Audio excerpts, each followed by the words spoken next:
Halo, sudah nonton film yang satu ini belum? Film kali ini berasal dari negeri Sakura yang diangkat dari novel yang sangat laris. Tonton sampai akhir ya, karena berbagai plot twist disisipkan di akhir cerita. Cerita dimulai di hari malam dan hujan deras. Di sebuah villa, seorang wanita buta terjebak dalam kebakaran. Dia terus berteriak minta tolong.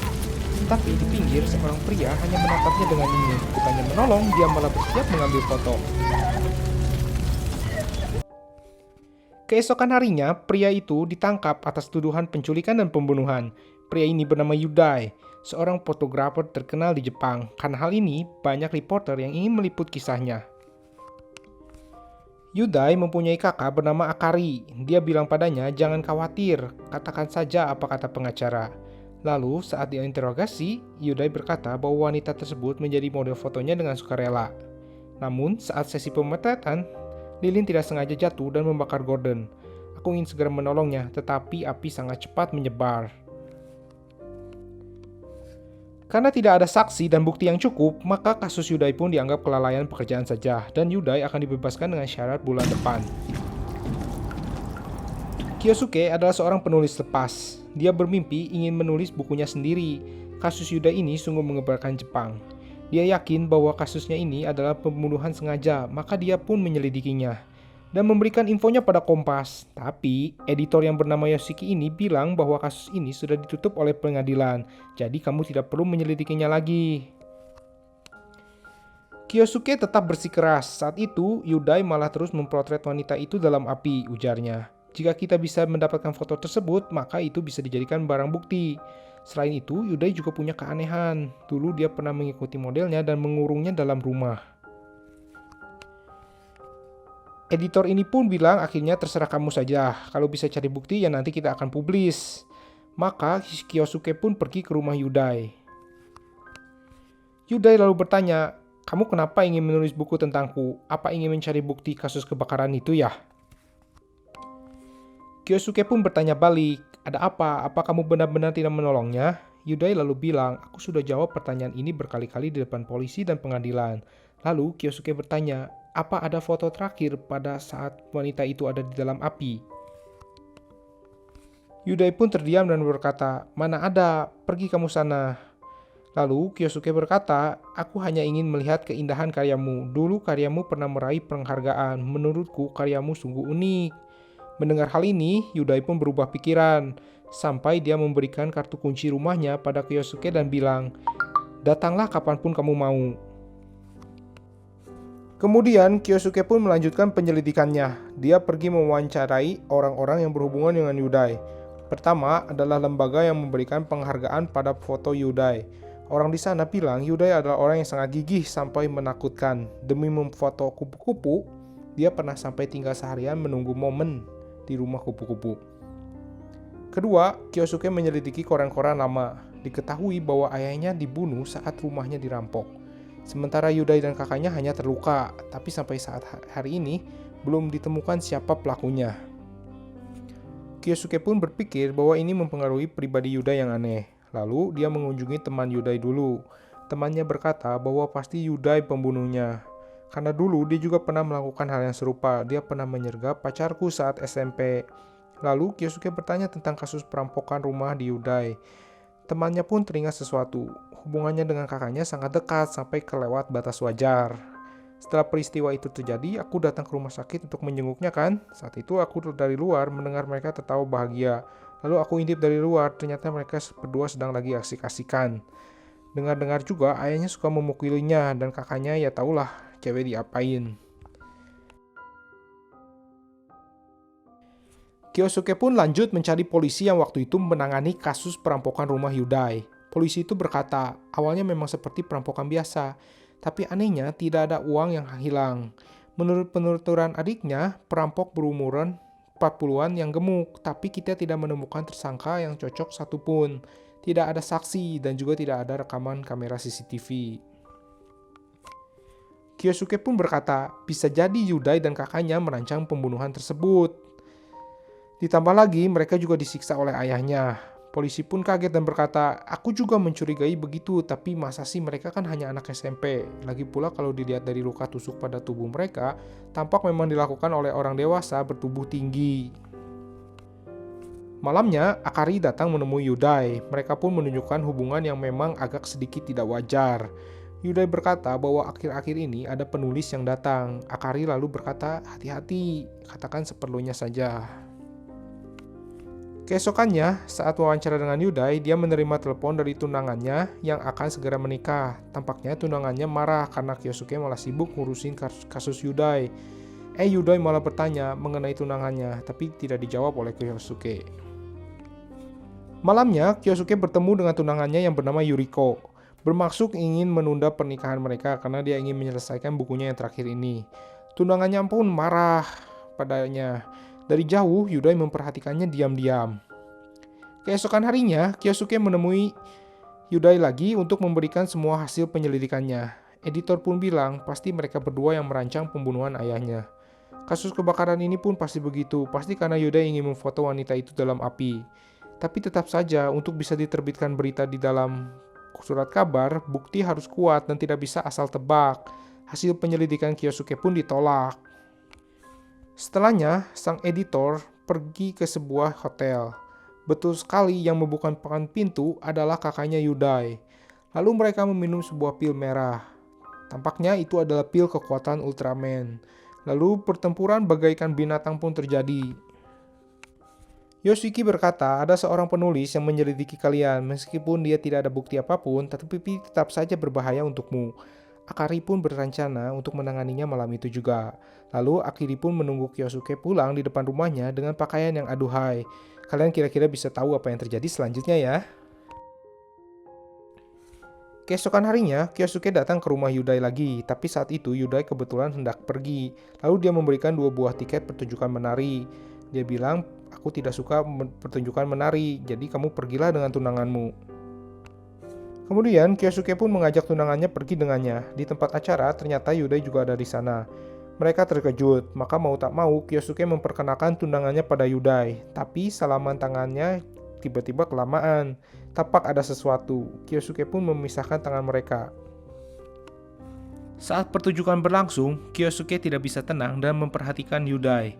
Yudai yang memperhatikan pacarnya itu pun tersenyum. Bulu kuduk Kyosuke pun merinding. Apa yang sebenarnya direncanakan Yudai? Beberapa hari kemudian, Yudai pun datang menemui Yuriko di restoran tempat dia bekerja. Yudai berkata pada Yuriko agar dia menjadi modelnya. Dia berkata, aku merasa kamu sangat cantik dan seksi sekali. Hati Yuriko pun gundah. Malamnya, Yuriko memberitahukan niatnya menjadi model pada Yosuke. Kyosuke pun bingung dan tidak menjawab. Kemudian, Yuriko menghilang. Kyosuke mencarinya ke restoran. Tapi menurut bosnya, Yuriko izin libur beberapa hari untuk menjadi model di rumah Yudai. Kyosuke pun segera lari dengan ketakutan ke rumahnya Yudai dan ternyata kartu kunci rumahnya sudah tidak bisa digunakan. Kyosuke pun berteriak di pagar. Saat itu Yudai keluar dan berkata, pacarmu sukarela ingin difoto olehku. Dia juga benci padamu. Kyosuke pun tidak percaya dan segera mencari bantuan polisi. Tetapi polisi malah bilang ini bukan penculikan karena pacarmu sendiri yang bersedia untuk dipotret di rumahnya. Kalian pasti bertengkar, makanya tunanganmu tidak nurut padamu. Kyosuke menjelaskan bahwa dia pasti dipaksa Yudai, tapi polisi tetap saja tidak percaya. Di rumah Yudai, Yuriko pun sudah berdandan cantik dan bersiap untuk difoto. Lalu Yudai mengeluarkan borgol untuk Yuriko pakai. Ujarnya, dia ingin memfoto tubuhmu yang indah yang terbelenggu oleh borgol.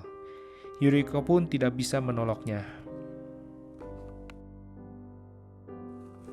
Di luar, Kyosuke kebingungan di tengah hujan. Dia lalu menelepon Yoshiki, memberitahukan apa yang terjadi. Dia pun merasa ada yang tidak beres. Yoshiki lalu dengan cepat datang ke rumah Yudai. Ternyata rumah Yudai sudah dilalap si jago merah. Kyosuke akhirnya memanjat pagar dan masuk ke rumahnya. Sayangnya, Kyosuke terlambat. Yuriko sudah terbakar menjadi arang. Yudai di sana sedang asiknya memfoto Yuriko dengan gembira. Lalu Kyosuke pun marah dan menerjang Yudai. Tapi Yoshiki datang menyelamatkan mereka berdua untuk keluar dari rumah yang terbakar tersebut. Yudai lalu ditangkap oleh polisi. Tapi sama seperti sebelumnya, dia mengelak dengan alasan yang sama. Tapi kali ini karena ada bukti yang kuat, dia tidak bisa menyangkal lagi. Polisi lalu meminta maaf, membawa barang peninggalan Yuriko pada Kyosuke. Kalau saja waktu itu polisi percaya pada Kyosuke, hal ini tidak akan terjadi.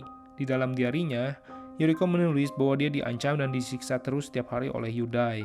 Yuriko menyesal menjadi modelnya. Kyosuke pun pulang dengan hati yang kosong dan menangis. Sementara itu, Yoshiki lalu mencoba menelepon pacarnya, yaitu kakaknya Yudai. Dan dia berkata, kamu bisa terlibat nanti apabila Yudai terbukti bersalah. Saat itu, Yoshiki teringat akan kejadian dulu. Saat dia datang ke rumah Yudai, dia tidak sengaja melihat Yudai yang dipukuli oleh ayahnya, dan juga kakaknya yang sedang digerayangi oleh ayahnya. Saat itu dia hanya bisa terkejut dan tidak berbuat apapun. Lalu kakaknya meminta Yoshiki untuk datang ke rumahnya pada malam hari. Malamnya, Yoshiki pun datang dan menemukan bahwa ayahnya sudah mati bersimbahkan darah. Kakak beradik itu tampak bahagia melihat ayahnya yang jahat itu meninggal, lalu meminta Yoshiki untuk menusuk mereka agar bisa terlepas dari tuduhan. Begitulah ternyata tebakan Kyosuke semuanya benar, tetapi saat itu bawahannya kos Yoshiki bilang bahwa ada yang tidak beres dengan Kyosuke. Nama dan riwayatnya semuanya palsu. Dia sebenarnya bekerja di detik.com. Bos berkata, dia bekerja di sini dan mempunyai seorang pacar, tetapi tidak lama mereka putus. Lalu bos menunjukkan foto pacarnya dulu.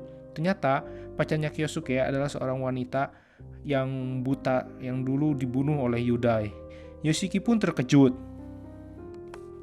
Lalu dia datang ke rumah Kyosuke. Ternyata rumahnya adalah sebuah gedung yang sangat jelek. Saat masuk ke rumahnya, tertempel banyak foto penyelidikan tentang Yudai dan kakaknya. Ada juga foto dirinya dengan kakaknya Yudai. Tampaknya Kyosuke sudah mengetahui semuanya. Lalu Kyosuke pun muncul dan menceritakan semuanya pada Yoshiki. Saat Kyosuke bekerja di Detik, dia berkenalan dengan wanita buta bernama Ling Ling. Ling Ling sangat menyukai buku yang dikarang oleh Kyosuke. Mereka pun akhirnya berpacaran. Suatu hari, Ling Ling terkena kecelakaan mobil. Meskipun tidak parah, tapi sejak saat itu Kyosuke diam-diam mengawasinya dan membututinya. Ling Ling pun merasa dirinya menjadi beban untuknya. Makanya Ling Ling ingin putus. Mereka pun putus hubungan. Sampai suatu saat dia mendengar kabar bahwa Ling Ling telah mati dalam kebakaran. Maka dari itulah Kyosuke mulai menyelidikinya. Kyosuke mewawancari orang-orang tersebut dan juga kakaknya Yudai. Tapi saat itu, Akari malah memberikan obat merah dan bilang padanya, kalau kamu mau tahu kebenaran tentang Ling Ling, layani aku dulu sampai puas. Di bawah pengaruh obat pun, Kyosuke wik-wik dengannya. Kakaknya lalu bilang, Yudai sudah lama tidak foto objek yang sangat dia sukai. Di jalan, dia melihat Ling Ling yang sungguh cantik dan ingin memfotonya.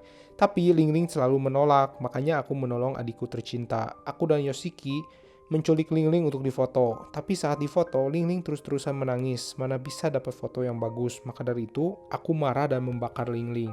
Tapi saat itu, Yudai malah kurang gerak cepat. Malah foto-foto yang dia potret menjadi buram. Jadi kamu mengerti kan? Kamu telah meniduri wanita yang membunuh pacarmu. Mengetahui hal ini, Kyosuke pun stres dan menangis. Dia merasa semua orang gila. Maka dari itu, Kyosuke memutuskan untuk membalas dendam. Lalu dia menemukan Yuriko di internet. Dia ingin bunuh diri karena tertipu oleh pacarnya dan mempunyai hutang banyak. Lalu Kyosuke pun melunaskan hutangnya dan meminta tolong agar dia berpura-pura menjadi pacarnya. Lalu Kyosuke mendekati Yudai dan Yoshiki untuk meraih kepercayaan mereka. Dia tahu bahwa Yudai senang mencuri pacar milik orang lain. Dia lalu memperlihatkan dirinya bertengkar dengan pacarnya pada Yudai untuk membuatnya menjalankan niat busuknya.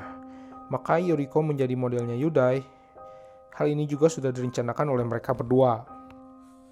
Masih ingat saat kakaknya menemui Kyosuke dulu? Karena penampilan dan nama Kyosuke sudah berubah, kakaknya tidak sadar dia adalah pacar Ling Ling. Sampai di rumahnya, Kyosuke menyetrum Ling Ling, mengikatnya dan membiusnya.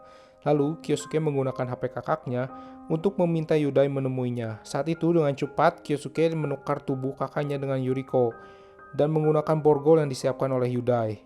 Lalu, Kyosuke pun menaruh buku diari yang sudah disiapkan sebelumnya. Akhirnya, Kyosuke pun membakar kakaknya Yudai sama seperti dia membakar Ling Ling dulu. Lalu dia segera keluar dan menelpon Yoshiki untuk datang. Saat Yudai kembali, dia mengira yang terbakar di sana adalah Yuriko, maka Yudai dengan gila malah memotret bukan menolongnya. Padahal sebenarnya yang terbakar di sana adalah kakaknya tercinta. Setelahnya, Kyosuke menulis semua kebenaran kasus tersebut ke dalam sebuah buku dan mengirimkan satu kopi untuk Yudai dan Yoshiki, agar mereka mengerti bagaimana rasanya orang yang sangat dicintai dibunuh oleh orang lain. Mengetahui kebenaran ini, Yudai dan Yoshiki pun terkejut bukan main dan memaki-maki. Kyosuke pun mengucapkan selamat tinggal pada Yuriko dan pergi ke tepi pantai, tempat yang sangat disukai oleh Ling Ling. Cerita pun berakhir sampai di sini. Gimana menurut kalian? Puas tidak melihat bagaimana Kyosuke membalaskan dendam wanita yang dicintainya? Terima kasih sudah menonton dan sampai jumpa di video selanjutnya.